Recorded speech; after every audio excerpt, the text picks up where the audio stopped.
Hello guys, welcome back to my YouTube channel. I hope आप लोग बहुत अच्छे होंगे। तो चलिए आज हम लोग देखते हैं 21 सितंबर 2024 ईस्वी को जेएसएससी सीजीएल का एग्जाम हुआ है। इसमें साइंस और कंप्यूटर से किस टाइप के क्वेश्चन पूछे गए हैं आज हम लोग उसको डिस्कस करेंगे। ठीक है, तो चलिए देखते हैं पहला क्वेश्चन क्या है साइंस से। ब्लैक लंग रोग किन लोगों में होता है? तो इसका सही आंसर क्या हो जाएगा? ऑप्शन नंबर डी, कोयला खदानों में काम करने वालों को क्या कौन सा रोग होता है? ब्लैक लंग रोग। ठीक है, चलिए क्वेश्चन नंबर देखते हैं 32। निम्नलिखित में से कौन सा शरीर की सबसे बड़ी अंतःस्रावी ग्रंथि है? तो ये जी क्वेश्चन था, इसका आंसर हो जाएगा ऑप्शन नंबर सी, थायराइड ग्रंथि। ठीक है, ये शरीर की सबसे बड़ी अंतःस्रावी ग्रंथि है। चलिए क्वेश्चन में देखते हैं 33। सिनकोना के किस भाग में एक दवा प्राप्त होती है? तो इसका सही आंसर क्या हो जाएगा? ऑप्शन नंबर ए, छाल से। छाल से हम लोग सिनकोना से क्या करते हैं? दवा प्राप्त करते हैं। उस दवा को क्या बोलते हैं? कुनियन की दवा बोल सकते, कुनियन की दवा बोलते हैं। ठीक है, उस दवा को। चलिए क्वेश्चन में देखते हैं 34। इजी क्वेश्चन है। नेत्रदान में आँख के किस भाग का प्रयोग प्रत्यारोपण किया जाता है? तो किस आँख के किस भाग को मतलब प्रत्यारोपण किया जाता है? तो इसका सही आंसर क्या हो जाएगा? ऑप्शन नंबर ए, कॉर्निया को। ठीक है, चलिए क्वेश्चन में देखते हैं 35। 35 में क्या है? एक हाइबरनेटिंग मेंढक किसके द्वारा श्वास लेता है? तो किसके द्वारा सांस लेता है मेंढक? तो इसका सही जवाब क्या हो जाएगा? ऑप्शन नंबर डी, त्वचा के द्वारा। ठीक है, चलिए क्वेश्चन में देखते हैं 36। 36 में क्या क्वेश्चन पूछा गया है? कई पक्षियों को मधुर ध्वनि उनकी छाती के भीतर गहरे दबे एक रहस्यमयी अंग से आती है। पक्षियों के ऐसे स्वर बक्से को क्या कहा जाता है? तो इसका आंसर क्या हो जाएगा? ऑप्शन नंबर 36 का, क्वेश्चन नंबर 36 का आंसर ऑप्शन नंबर बी हो जाएगा। ठीक है, सरिंग से कहा जाता है। ठीक है, चलिए क्वेश्चन देखते हैं 37। सिलिका जेल युक्त एक छोटा सा पाउच अक्सर गोली या पाउडर के रूप में दवा की बोतलों में पाया जाता है, क्योंकि सिलिका जेल क्या करता है? नमी को अवशोषित करता है। ठीक है, इसका सही आंसर क्या हो जाएगा? ऑप्शन नंबर सी, नमी को अवशोषित करता है। चलिए क्वेश्चन में देखते हैं 38। तालाबों और कुओं में निम्नलिखित में से किसकी रिहाई मच्छरों को नियंत्रित करने की मदद करती है? तो इसका सही आंसर क्या हो जाएगा? ऑप्शन नंबर डी, गंबूसिया मछली। ठीक है, चलिए क्वेश्चन में देखते हैं 39। 39 में क्या था? डोडो राफस कुकू लार्स एक उड़ान रहित पक्षी है। IUCN के अनुसार इसे किस श्रेणी में वर्गीकृत किया गया है? तो इसका आंसर क्या हो जाएगा? ऑप्शन नंबर ए, विलुप्त कैटेगरी में रखा गया है। ठीक है, इसको डोडो एक उड़ान रहित पक्षी जिसको किस कैटेगरी में रखा गया है? विलुप्त। चलिए क्वेश्चन में देखते हैं 40 में क्या है?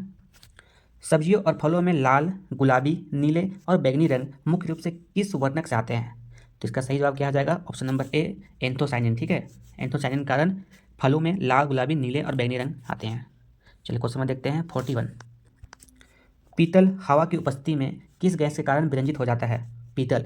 ठीक है, इसका सही आंसर क्या हो जाएगा? Option number D, hydrogen sulphide के कारण जो पीतल होता है वो हवा की उपस्थिति में विरंजित हो जाता है। ठीक है, तो हाइड्रोजन सल्फाइड हो जाएगा इसका आंसर।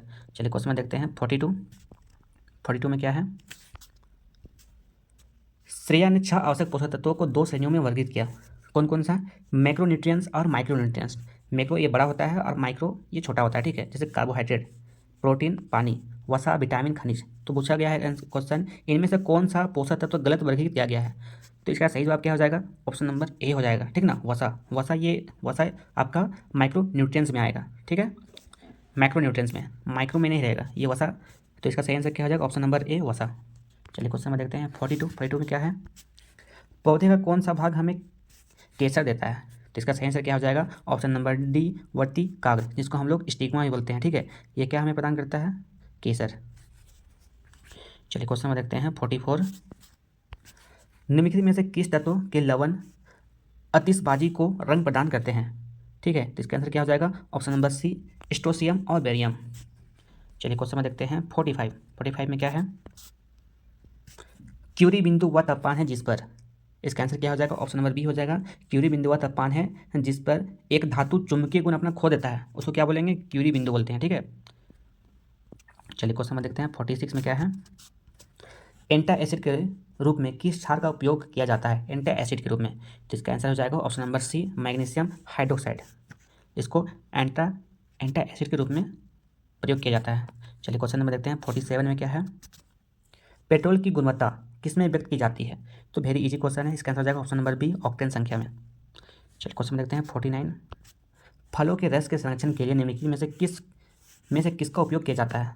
तो इसका आंसर क्या हो जाएगा? Option number D, sodium benzoate का। ठीक है, अगर इसका कभी कभी रासायनिक सूत्र पूछा जाता है तो क्या हो जाएगा इस रासायनिक सूत्र Na2C7H5O2। ठीक है, चलिए क्वेश्चन देखते हैं 49।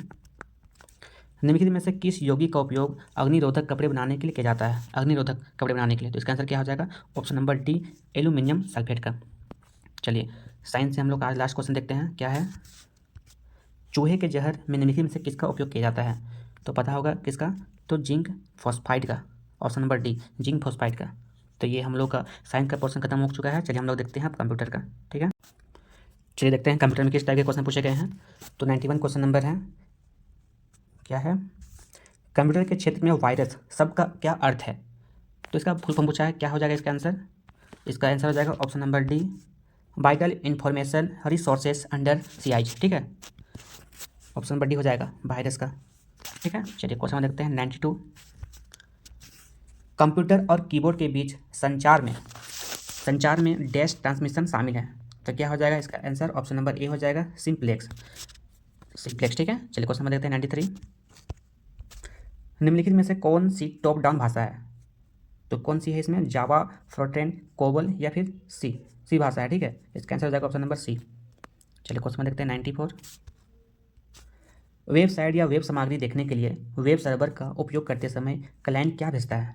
तो क्लाइंट क्या भेजता है, इसका आंसर हो जाएगा ऑप्शन नंबर सी, अनुरोध करता है, रिक्वेस्ट भेजता है। ठीक है, चलिए क्वेश्चन देखते हैं 95 में क्या है? निम्नलिखित में से कौन सा वेबसाइट के नाम को उसके आईपी पते से सही ढंग से जोड़ता है? तो इसका आंसर क्या हो जाएगा? Option number A, DNS। इसका फुल फॉर्म क्या है? Domain name system. ये आईपी पते को सही ढंग से जोड़ता है। ठीक है, चलिए क्वेश्चन देखते हैं 96 में क्या है? आपको कहीं से भी ईमेल एक्सेस करने की सुविधा किससे मिलती है? इसका आंसर क्या हो जाएगा? Option number A, webmail interface से। ठीक है, ऑप्शन नंबर ए हो जाएगा इसका आंसर। चलिए क्वेश्चन देखते हैं 97। निम्नलिखित में से कौन सा डेटा पदानुक्रम का सबसे छोटे से सबसे बड़े तक सही क्रम है? इसका आंसर ऑप्शन नंबर ए ही हो जाएगा। सबसे छोटा कौन है? बीट, फिर बाइट, फिर किलोबाइट, फिर मेगाबाइट, फिर गीगाबाइट, फिर टेराबाइट और पेटाबाइट होता है। ठीक है, तो इसका आंसर क्या हो जाएगा? Option number A. चलिए क्वेश्चन देखते हैं 98 में क्या है? पावर लॉस होने के बाद डेटा स्टोरेज या रिटेंशन को क्या कहा जाता है? तो इसका आंसर क्या हो जाएगा? ऑप्शन नंबर बी हो जाएगा। ठीक है, नॉन वोलेटाइल स्टोरेज। चलिए क्वेश्चन देखते हैं 99 में क्या पूछा गया है? Word processing program, spreadsheet programme, photo editing और डेटाबेस प्रोग्राम किसकी उदाहरण है? तो किसके उदाहरण है ये? इसका आंसर हो जाएगा ऑप्शन नंबर डी, ये एप्लीकेशन सॉफ्टवेयर के उदाहरण है। ठीक है, चलिए क्वेश्चन देखते हैं 900। रैम कहाँ स्थित है? ठीक है, रैम कहाँ स्थित होता है? तो वेरी जी क्वेश्चन है, कहाँ स्थित होता है ये मदरबोर्ड में। Option number C, motherboard. चलिए क्वेश्चन देखते हैं 101 क्या है? यदि कोई कंप्यूटर अन्य किसी सिस्टम को डेटाबेस सेवाएं प्रदान करता है तो इसे क्या कहा जाएगा? क्या कहा जाएगा? Option number C, database server कहा जाएगा। चलिए देखते हैं क्वेश्चन नंबर 102 में क्या पूछा गया है? फुल फॉर्म पूछा गया है, URL का पूर्ण रूप क्या है? तो वेरी जी क्वेश्चन, क्या हो जाएगा इसका आंसर? ऑप्शन नंबर ए हो जाएगा, यूनिफॉर्म रिसोर्सेस लोकेटर। ठीक है, चलिए क्वेश्चन देखते हैं 103। कैश ट्री के बारे में निम्नलिखित में से कौन सा सही है? तो इसको आप लोग पढ़िएगा। तो इसका सही आंसर क्या हो जाएगा? ऑप्शन नंबर बी हो जाएगा। कैश ट्री भारत में एक इंटरबैंक नेटवर्क है जिसका प्रबंधन Euronet services India private limited द्वारा किया जाता है। तो ये इसका सही आंसर है। ठीक है, चलिए क्वेश्चन देखते हैं 104। गूगल द्वारा विकसित AI टूल का क्या नाम है? तो यहाँ बहुत लोगों ने क्या किया होगा? चैट GPT किया होगा, लेकिन इसका आंसर ये गलत है। इसका आंसर क्या हो जाएगा? ऑप्शन नंबर सी हो जाएगा, जेमिनी। ठीक है, चलिए क्वेश्चन नंबर देखते हैं 105 में क्या है? नेटवर्क पर प्रत्येक डिवाइस द्वारा संदेश को संसाधित करने से पहले रखने के लिए आवश्यक समय को क्या कहा जाता है? तो इसका आंसर क्या हो जाएगा? ऑप्शन नंबर बी हो जाएगा, क्यूइंग समय कहा जाता है। ठीक है, इसको चलिए देखते हैं क्वेश्चन नंबर 106। इनमें से कौन सा हार्डवेयर डिवाइस इंटरनेट पर ट्रैफिक निर्देशन फंक्शन करने के लिए उपयोग किया जाता है? तो इसका आंसर क्या हो जाएगा? ऑप्शन नंबर बी हो जाएगा, राउटर। ठीक है, राउटर। चलिए क्वेश्चन देखते हैं 107 में क्या पूछा गया था? MS एक्सेल में मैक्रो प्रोग्राम लिखने के लिए कौन सी प्रोग्रामिंग भाषा प्रयुक्त की जाती है? इसका आंसर क्या हो जाएगा? ऑप्शन नंबर बी हो जाएगा, विजुअल बेसिक भाषा हम लोग प्रयोग करते हैं। चलिए देखते हैं क्वेश्चन नंबर 108 में क्या पूछा गया? भीम एप्लीकेशन किस संगठन ने विकसित किया? भीम एप्लीकेशन। तो इसका आंसर क्या हो जाएगा? Option number C, NPCI। कब इसको विकसित किया गया था? तो 2016 ईस्वी में। ध्यान रखिएगा, 2016 ईस्वी में भीम एप्लीकेशन ऐप को विकसित किया गया था। चलिए देखते हैं question number 109, second last question. निम्नलिखित में से कौन से शैक्षिक सॉफ्टवेयर है? तो ये MATLAB, Google Earth, NASA world wind, ये सभी क्या हैं? ये सभी शैक्षिक सॉफ्टवेयर है। चलिए क्वेश्चन में देखते हैं 110, आज का हम लोग कंप्यूटर से लास्ट क्वेश्चन, ठीक है। चलिए देखते हैं वर्तमान में निम्नलिखित में से कौन सा सबसे तेज़ भारतीय सुपर कंप्यूटर है? अभी सबसे तेज़ भारतीय सुपर कंप्यूटर कौन सा है? तो एरावत है। ऑप्शन नंबर ए हो जाएगा इसका आंसर, एरावत, ठीक है। तो चलिए यहीं तक आज हम लोग समाप्त करते हैं। आप लोग बहुत बहुत धन्यवाद। और हाँ, आप लोग अगर इस चैनल में नए हैं तो आप लोग अच्छा कंटेंट मिल रहा है, आप लोग को सीखने के लिए मिल रहा है, तो चैनल को सब्सक्राइब कर दीजिएगा, ठीक है। चलिए बहुत बहुत धन्यवाद।